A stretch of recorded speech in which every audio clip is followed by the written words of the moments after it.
നിങ്ങൾ ഈ കാണുന്ന റൂം നമ്മൾ ഇതുപോലൊരു സ്റ്റുഡിയോ സ്പേസ് ആക്കാൻ വേണ്ടി ഒരു 3 സാധനങ്ങളാണ് മേടിച്ചിട്ടുള്ളത്.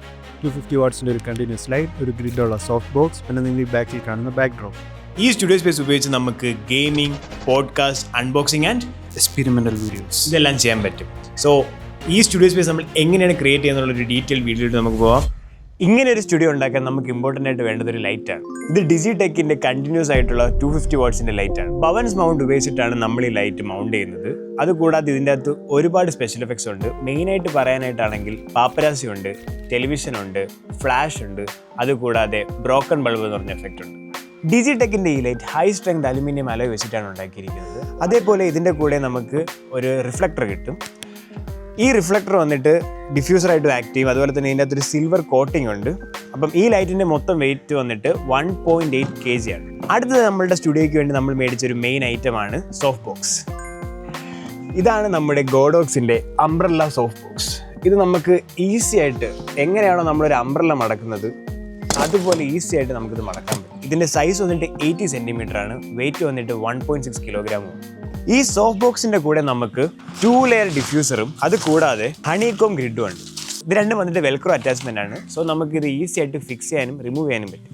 ഈ കാണുന്ന ഹണികോം ഗ്രിഡിൻ്റെയും ഡിഫ്യൂസറിൻ്റെയും ഉപയോഗം നമ്മൾ ഈ വീഡിയോയിലൂടെ നിങ്ങൾക്ക് കാണിക്കുന്നുണ്ട്. അതായത് ഈ ഹണികോം ഗ്രിഡ് ഉപയോഗിച്ച് കഴിഞ്ഞാൽ നമുക്ക് അധികം ലൈറ്റ് ഒന്നും ബാക്കിലോട്ട് സ്പ്രെഡ് ആവത്തില്ല. അതേസമയം ഡിഫ്യൂസർ ഉപയോഗിച്ച് കഴിഞ്ഞാൽ നമുക്ക് മൊത്തത്തിൽ ഈ ലൈറ്റ് ഒന്നും സ്പ്രെഡായി കാണാൻ പറ്റും. സോ ഇത്രയും വെയിറ്റുള്ള ഒരു സോഫ്റ്റ് ബോക്സും ലൈറ്റും ഹോൾഡ് ചെയ്യണമെങ്കിൽ നമ്മുടെ സ്റ്റാൻഡ് വന്നിട്ട് കുറച്ച് ഹെവി ഡ്യൂട്ടി ആയിരിക്കും. സോ അതിനുവേണ്ടി ഞാൻ മേടിച്ചത് ആമസോൺ ബേസിക്സിൻ്റെ ഹെവി ഡ്യൂട്ടി സ്റ്റാൻഡാണ്. ഇത് നമുക്ക് 9 feet വരെ നമുക്ക് എക്സ്റ്റെൻഡ് ചെയ്യാൻ പറ്റും. സോ നമുക്ക് ഈ ലൈറ്റും സോഫ്റ്റ് ബോക്സും എല്ലാം നമുക്ക് ഈ ഒരു സ്റ്റാൻഡിലോട്ട് ഫിക്സ് ചെയ്യാം. സോ ഇതാണ് നമ്മൾ സ്റ്റുഡിയോയ്ക്ക് വേണ്ടി മേടിച്ച ലൈറ്റ്. ഇനി അടുത്തൊരു ഇമ്പോർട്ടൻറ്റ് ഫാക്ടർ നമ്മൾ സ്റ്റുഡിയോയ്ക്ക് വേണ്ടി മേടിച്ചത് വന്നിട്ട് 8x10 feetൻ്റെ 2 വലിയ ബാക്ക് ഡ്രോപ്പാണ്. സോ ഇതാണ് ബാക്ക് ഡ്രോപ്പ്. ഇതിൻ്റെ കളർ വന്നിട്ട് ഗ്രേ ആണ്. സോ നമുക്ക് ഈ ഒരു ബാക്ക് ഡ്രോപ്പും ലൈറ്റും വെച്ചിട്ട് എങ്ങനെയാണ് ഒരു സ്റ്റുഡിയോ സെറ്റ് ആക്കാൻ നമുക്ക് നോക്കാം. നമ്മുടെ ഈ സ്റ്റുഡിയോ ആദ്യം സെറ്റ് ചെയ്യാനിരുന്നത് നമ്മുടെ ഓപ്പൺ ടെറസിലാണ്. സോ അവിടെ ഒരു ഗ്രില്ലുള്ളൊരു ഏരിയ ഉണ്ട്. സോ അവിടെ നമുക്ക് ബാക്ക് ഡ്രോപ്പ് ക്ലിപ്പ് ചെയ്ത് വെക്കാൻ പറ്റും. അത് കാരണം നമ്മൾ ബാക്ക് ഡ്രോപ്പ് സ്റ്റാൻഡ് മേടിച്ചിട്ടില്ലായിരുന്നു. നമ്മൾ ആദ്യം അവിടെ സെറ്റ് ചെയ്ത് വന്ന സമയത്താണെങ്കിൽ കുറച്ച് പ്രോബ്ലംസ് നമ്മൾ അനുഭവപ്പെട്ടു. ഇപ്പോൾ ഡേ ലൈറ്റിലാണ് നമ്മൾ ഷൂട്ട് ചെയ്യുന്നതെങ്കിൽ സൺലൈറ്റ് അകത്തോട്ടടിയും, പിന്നെ മഴ പെയ്ത് കഴിഞ്ഞാൽ മഴ നനയും, പിന്നെ നമുക്ക് ഈ കാറ്റൊക്കെ അടിച്ച് കഴിഞ്ഞാൽ ഈ ബാക്ക് ഡ്രോപ്പ് അങ്ങോട്ടും ഇങ്ങോട്ടും കൂടെ ആടും, പിന്നെ സൗണ്ട്. പൊതുവെ ഈ ഓപ്പൺ ടെറസ് പുറത്തായതുകൊണ്ട് വണ്ടി പോകുമ്പോഴും അല്ലാതെ അപ്പുറത്തെ വീട്ടിലായാലും ഇപ്പുറത്തെ വീട്ടിലായാലും നമുക്ക് ശബ്ദങ്ങൾ കേൾക്കാൻ പറ്റും. സോ ഒരു പ്രോപ്പർ സ്റ്റുഡിയോ നമുക്ക് കിട്ടത്തില്ല. അത് കാരണം നമ്മൾ ആ പ്ലാൻ ഡ്രോപ്പ് ചെയ്ത് നമ്മൾ നെക്സ്റ്റ് ഓപ്ഷൻ എന്താണെന്ന് ചിന്തിച്ചു. എന്നിട്ട് നമ്മൾ നേരെ റൂമിലോട്ട് പോയി. റൂമിൽ ഏതെങ്കിലും ഒരു കോർണർ സ്പേസിൽ നമുക്കിത് എങ്ങനെയും സെറ്റ് ചെയ്യാൻ പറ്റുമോ നമ്മൾ നോക്കി.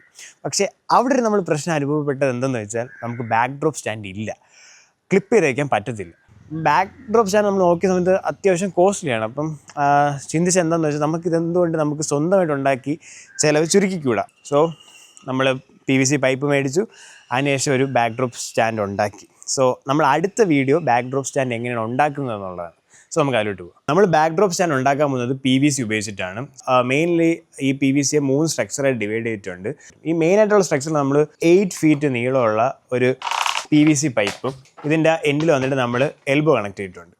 അതുകൂടാതെ ഇതിൻ്റെ ബേസ് സ്ട്രക്ചർ വന്നിട്ട് ഇതാണ്. സോ ഈ ബേസ് സ്ട്രക്ചറിൽ നമ്മൾ മൊത്തം 4 എൻ ക്യാപ്പും 3 T കണക്ടറും ഉപയോഗിച്ചിട്ടുണ്ട്. ഇതിൻ്റെ സൈസ് വന്നിട്ട് 40 to 30 സെൻറ്റിമീറ്റർ ആണ്. ഇതാണ് നമ്മുടെ വൺ ഓഫ് ദി സ്ട്രക്ചർ. ഇതേപോലെ ഒരു സിമിലർ ആയിട്ട് അടുത്തൊരു സ്ട്രക്ചർ ഉണ്ട്. ഇത് രണ്ടുമാണ് നമ്മൾ എൻഡിൽ വെച്ചേക്കുന്ന 2 സ്ട്രക്ചർ. ഉപയോഗിക്കുന്ന പൈപ്പ് എല്ലാം 1.5 ഇഞ്ചിൻ്റെയാണ്. അപ്പം നിങ്ങൾക്കും 1.5 ഇഞ്ചിൻ്റെ പൈപ്പ് ഉപയോഗിച്ച് ചെയ്യാം. പക്ഷേ ഇത് കുറച്ചുകൂടെ സ്ട്രക്ചറിൽ കുറച്ചുകൂടെ സ്ട്രെങ്ത് ഉള്ളത് കാരണം നിങ്ങൾക്ക് കുറച്ചും ചെയ്യാം. അതായത് 1 ഇഞ്ചിൻ്റെ പൈപ്പിലും ചെയ്യാൻ കുഴപ്പമില്ല. സോ അടുത്ത് നമ്മൾ ഇതിൻ്റെ മിഡിൽ ഉപയോഗിക്കാൻ പോകുന്നത്, അതായത് നമ്മൾ കോർണറിൽ വെക്കാൻ പോകുന്നത് ഈ സ്ട്രക്ചറാണ്. ഞാൻ ഇങ്ങനെ പറഞ്ഞാൽ നിങ്ങൾക്ക് മൊത്തത്തിൽ കൺഫ്യൂഷൻ ആവും. സോ നമുക്ക് ഇത് ഫിക്സ് ചെയ്യുന്ന വീഡിയോയിലോട്ട് പോവാം. അപ്പോൾ നിങ്ങൾക്ക് കുറച്ചും കൂടെ ക്ലാരിറ്റി കിട്ടും. നമ്മുടെ ബാക്ക് ഡ്രോപ്പ് സ്റ്റാൻഡ് നമ്മൾ സെറ്റ് ചെയ്തിട്ടുണ്ട്. സോ ഇതാണ് നമ്മുടെ ആദ്യത്തെ സ്ട്രക്ചർ. നമ്മൾ പറഞ്ഞ പോലെ ഇതിൽ ബേസ് സ്ട്രക്ചർ വന്നിട്ട് അതിൻ്റെ മുകളിലോട്ടാണ് ഒരു ടോപ്പ് പോർഷൻ 8 feetൻ്റെ പൈപ്പ് പോയിട്ട് അവിടെ നിന്ന് ഒരു എൽബോ വെച്ച് നമ്മൾ കണക്ട് ചെയ്തിട്ട് മോളിൽ നിന്നൊരു പൈപ്പ് വരും. അത് നേരെ വന്ന് കോർണറിൽ കണക്റ്റ് ആവും. കോർണറിൽ നമ്മൾ T കണക്ടർ വെച്ചിട്ടാണ് അത് കണക്ട് ചെയ്തിട്ടുള്ളത്. അതിൻ്റെ താഴോട്ട് നേരത്തെ സെയിം 8 feetൻ്റെ പൈപ്പ്. പിന്നെ ബേസ് സ്ട്രക്ചർ നമ്മൾ ജസ്റ്റ് ഒരു പൈപ്പ് മാത്രമേ കൊടുത്തിട്ടുള്ളൂ. അത് കഴിഞ്ഞിട്ട് അവിടെ നിന്ന് നമ്മൾ നേരെ ഒരു 20 സെൻറ്റിമീറ്ററിൻ്റെ പൈപ്പ് വെച്ചിട്ട് അടുത്തൊരു എൽബോ കണക്ടർ വെച്ചിട്ടാണ് അടുത്ത എൻഡിലോട്ട് നമ്മൾ പോകുന്നത്. അതിങ്ങനെ നേരെ പോയി നമ്മുടെ ഇവിടുത്തെ ലാസ്റ്റ് എൻഡിൽ കണക്റ്റ് ആവും. എൽബോ വെച്ച് കണക്റ്റ് ആവും. അവിടെ നിന്ന് 8 feetൻ്റെ ഒരു പൈപ്പ്, പിന്നെ ബേസ് സ്ട്രക്ചർ. സോ ഇതാണ് നമ്മുടെ കോർണർ ബാക്ക്ഡ്രോപ്പ് സ്റ്റാൻഡ്.